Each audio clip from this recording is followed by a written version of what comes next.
Greetings, beloved multiversal soul familia.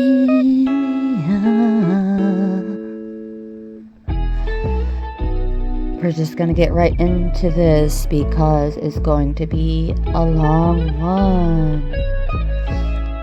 But before we get into it, because it's going to be a long one, this may be a good time for you to pause and go grab some refreshments, beloveds. And this is a major, massive, important update. So, pause right about here. Okay, and this should be the part where you are tapping back in, and let's get into it. As the collective consciousness undergoes an intense shift, the role of sacred leadership becomes more critical than ever. The energy of polarization continues to peak, exposing deep-seated divisions, unresolved karmic cycles, and the last gasp of old paradigm control structures. However, this turbulence is not a sign of failure. It is a necessary catalyst for the emergence of those who can hold space for unity, balance, and higher wisdom. You know, beloveds, this is also a reminder that for those who think that this final conflict is meant to be that where we draw swords and cause blood shed, and that is not the case, beloveds.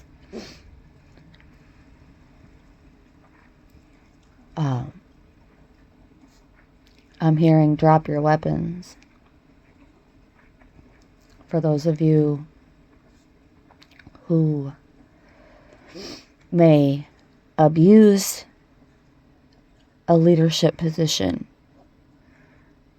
or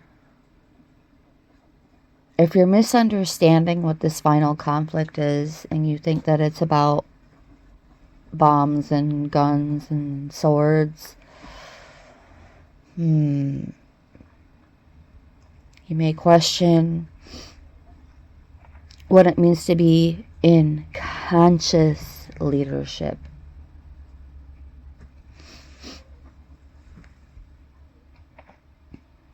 Planetary grids are undergoing a restructuring process, and with it, the energetic fabric of human consciousness is being rewoven. The dismantling of outdated belief systems and power structures has left a vacuum, and nature abhors a vacuum. This means that those with spiritual insight, clarity, and a deep connection to cosmic wisdom are being called, whether they feel ready or not, to step forward as stabilizing forces in this transition. Polarization is a byproduct of fragmented consciousness, and as a collective timelines shift, there is an increased need for individuals who can embody and radiate coherence. This isn't about winning one side over the other.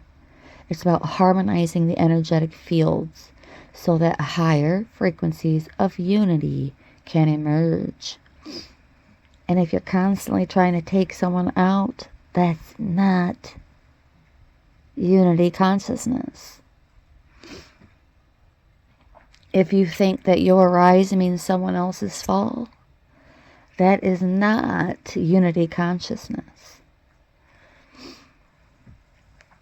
Let's discuss some of these energetic themes that are increasing, elevating, refining, enduring, transmuting.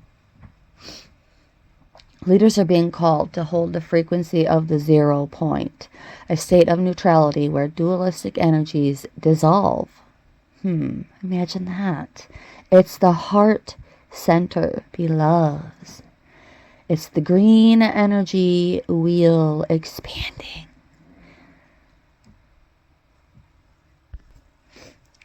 Which is why we are also called for a bit of refinement of communication. Words are becoming more powerful during this transition. As the frequency of the planet increases, the spoken and written word holds greater energetic weight.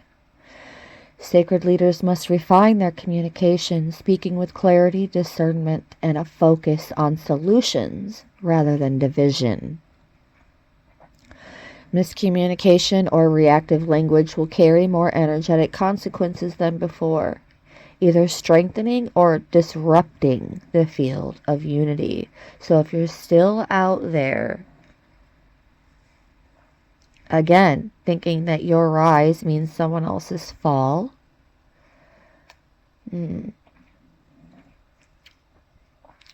then, well, go back to the refinement. Energetic endurance and shielding. Those stepping into sacred leadership may feel waves of exhaustion or energetic depletion. This is due to the increased frequency bandwidth we are holding while navigating intense energetic pushback. Now more than ever, purification practices, whether through meditation, salt baths, sound healing, or connection with nature, are essential. Shielding techniques should be strengthened, as interference patterns are likely to increase before dissipating. Transmutation of fear-based agendas, which also means when we're working on communication and the refinement of such, to remember not to put so much energy and emphasis in even discussing these agendas, let alone taking part in them. The remnants of old paradigms will continue to amplify fear-based narratives to maintain control over fragmented consciousness. Sacred leaders will not engage in these narratives, but instead transmute them through deep awareness, sovereignty, and guiding others towards their own inner discernment. And now you understand, beloveds, why and how what was once soul sisters of the violet flame and is now soul stars of the violet flame, to be more inclusive, came about. This is why this channel is here. I was led by our Creator to come to this forum, on this platform, in this space, knowing that it is most certainly polarized and most certainly fragmented.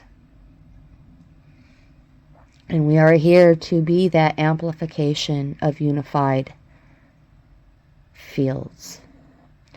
When even a small number of individuals embody a frequency of sacred leadership, they generate a morphogenetic field of unity consciousness. This field is self-reinforcing, meaning that as more of us align with it, it gains momentum.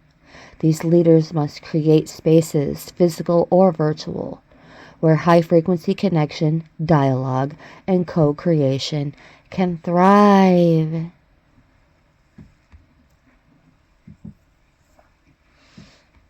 So, because this is such a substantial update, and part of the reason why this is such a substantial update is because of the forecast that I see unfolding. I took a chance on this conscious leadership thing, and I went beyond the 24-hour period, beloveds. All through the remainder of March and June 2025, there will be increased exposure of hidden agendas and suppressed truths that will challenge many to either fall deeper into polarization or transcend it. Sacred leaders must act as stabilizers, providing alternative perspectives rooted in wisdom rather than reaction. Mid-2025 onward, beloveds, this is important. As planetary frequency adjustments continue, there will be a shift towards new models of leadership.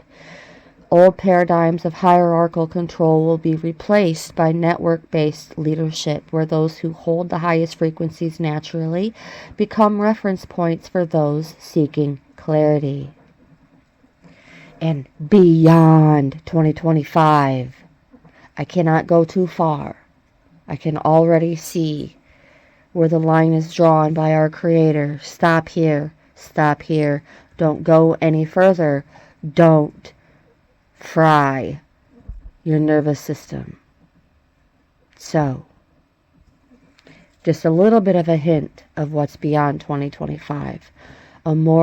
As more individuals activate their latent spiritual capacities, the need for sacred leadership will evolve into a shared responsibility rather than a singular burden.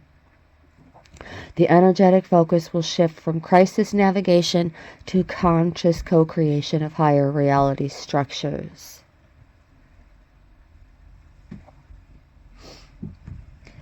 And here, beloveds, is the final guidance for us and other sacred leaders. Stay unshaken. External chaos is an illusion meant to provoke reaction. Stay in alignment with your inner knowing. Continue to neutralize and transmute those low-level spirits. Excuse me. Embody frequency first. Words and actions are secondary to the energy we hold. Be the lighthouse.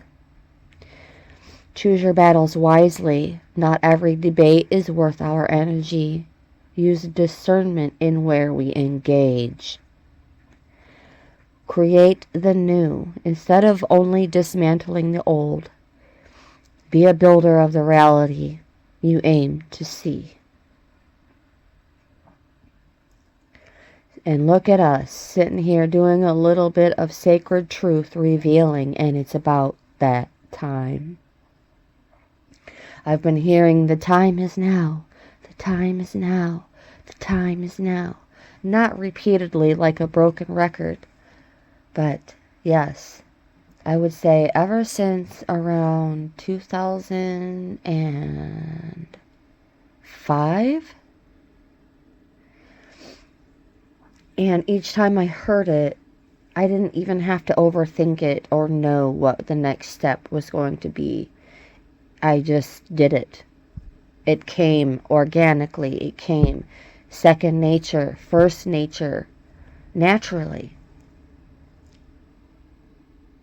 The path of sacred leadership is not always easy, but it's divinely supported. Those who step into this role now will not only accelerate their own evolution, but will also become anchors of the new era. A reality beyond polarization, where unity consciousness is no longer a concept, but where we have returned to that lived experience. And beloveds, that is the forecast. I want to thank you so very much for tuning in with much gratitude and appreciation from my heart chakra to yours. If you made it this far, you are a rock star and brightest of blessings.